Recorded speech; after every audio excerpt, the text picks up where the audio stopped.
Morning, all. All right, we're going to talk about the Colorado Avalanche today. So, the Avs, the team that won the Stanley Cup in 2022, came up short in the first round in 2023 and have made big changes. This is a team that's going to look quite different than what they did last season. So Landeskog is not going to be in the lineup. So while they're technically over the cap, 200,000 over the cap according to Cap Friendly, there's a $7 million cap hit for Landeskog. One has to take into consideration. So I don't think Colorado's done. I don't think Colorado's done adding. I think there will be more forwards added.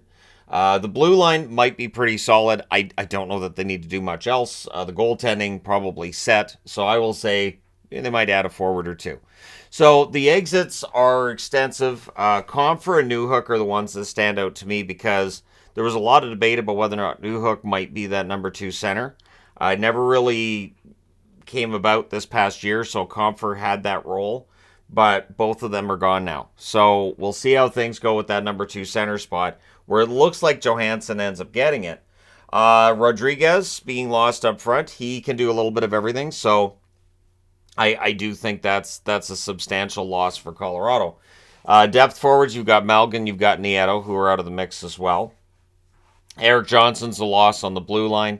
You've got Galchenyuk, depth forward, and Johansson, depth goaltender. So there's a lot lost there when you look at the upfront, when you're looking at what the top six could look like.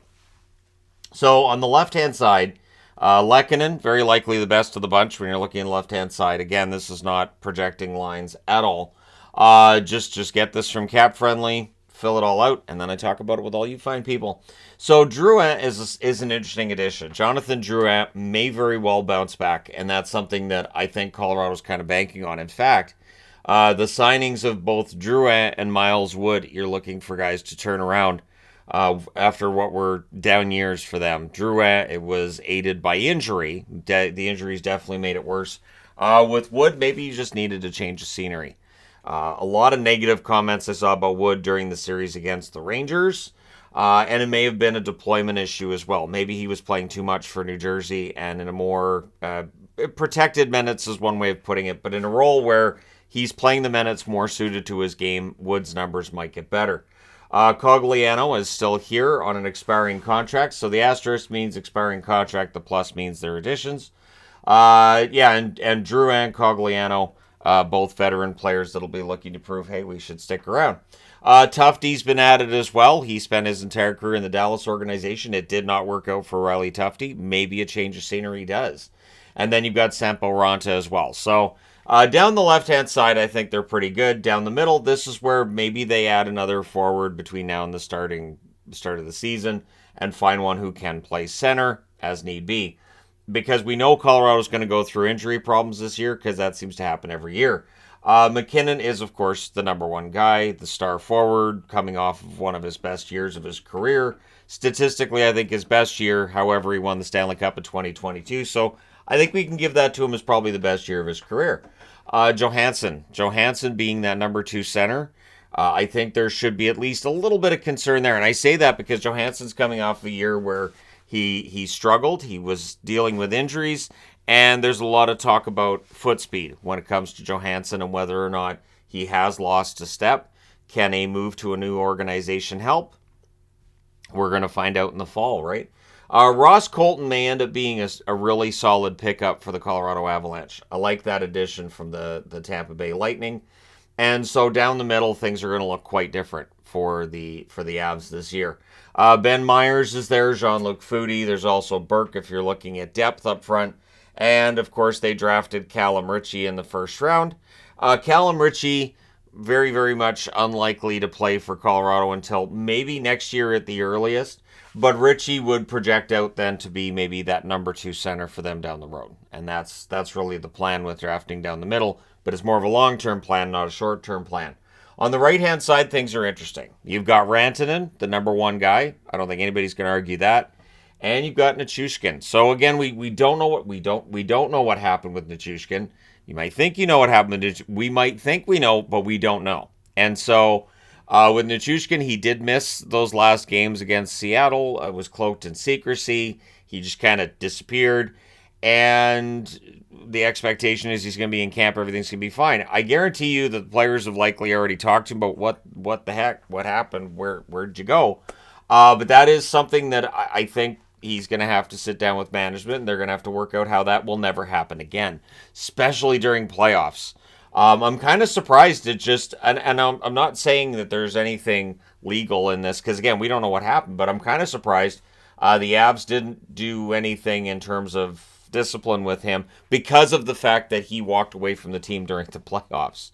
When they're in a first round series against Seattle, that's a dogfight, and they could have used a goal or two from Nichushkin. So maybe this year he comes out and decides I need to play my best game. Maybe he has the best season of his career, in part because of how the season ended for him last year.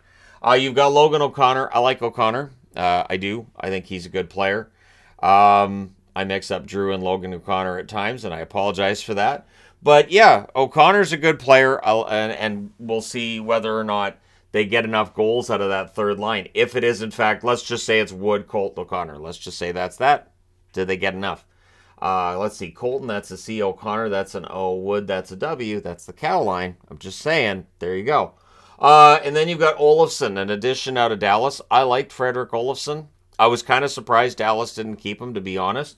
But he'll be fighting for a fourth line spot, maybe against Olofsson. So just to throw announcers off, I look forward to the first game that'll be Olofsson and Olofsson. And I kind of hope one switches wings so they're on the same line, because I like that kind of chaos from announcing.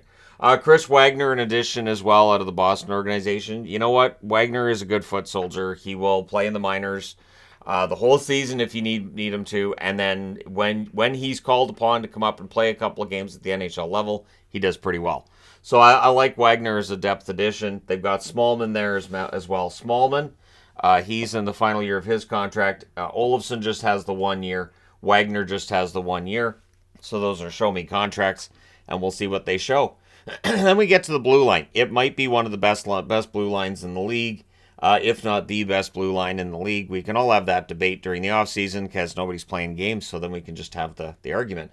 But yeah, you've got Taves, you've got Makar. We know what they can do. Taves is in a contract year, so he might have a great season. Gerard, Byram as well. Gerard and Byram, both very good defensemen.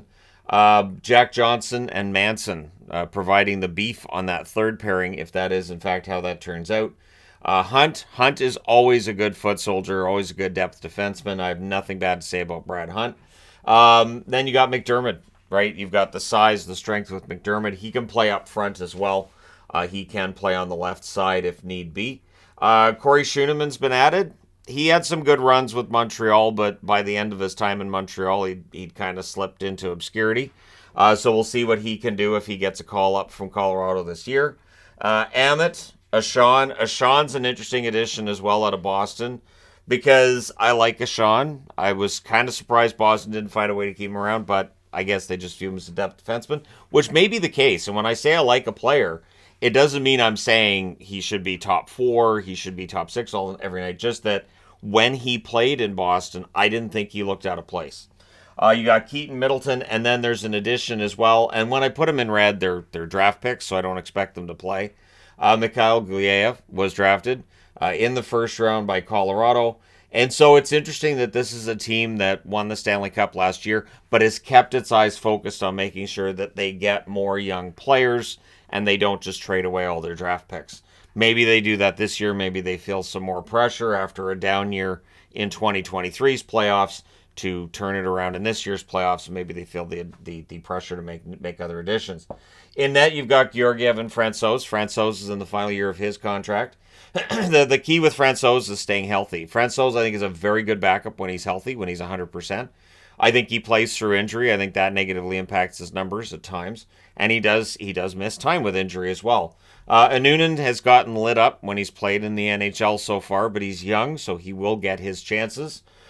He is seen as, probably being a part of this tandem as soon as maybe next year if Francouz does exit. You've got Miner, who played mostly in the ECHL, and they've added Home, who played for the Manitoba Moose this past season. But in net, it's really about Georgiev and Francouz. And about reversing a trend here in that this past season, they were ninth in goals for and goals against, which is good, not great, right? And then they did drop 10 points from the cup winning season. So they went from 119 to 109. They won the division. I'm not saying they didn't have a good season, but it's interesting to note that there are times where teams will just have those drops look very much the same from one year to the next. Nashville's a good example of that. So if this year Colorado ends up at like 98, 99 points, that's still a pretty good year, but that would take them from being, 119 point team that was a favorite for the cup. A 99 point, maybe 100 point season ends up taking you down to a wild card spot, maybe third in the division. Likely doesn't win you the division. So we'll see. Can they get back up into that 115 point range? It's going to be interesting because this lineup's going to look quite different. You've got two new guys on the left side, two new guys in the middle, and you've got maybe one new guy on the wing if Olofsson ends up making it into the top 12. But again, I don't think they're done. I do think that they're going to add more. It's a matter of where and it's a matter of who.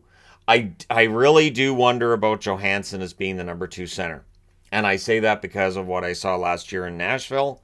I do wonder about him in that role. But again, maybe changing organizations helps. Let me know your thoughts in the comment section below. As always, don't forget to hit like and subscribe if you're browsing your way through. You just happened upon this video. Thank you guys so much for watching, for all your support. I will talk to you again soon.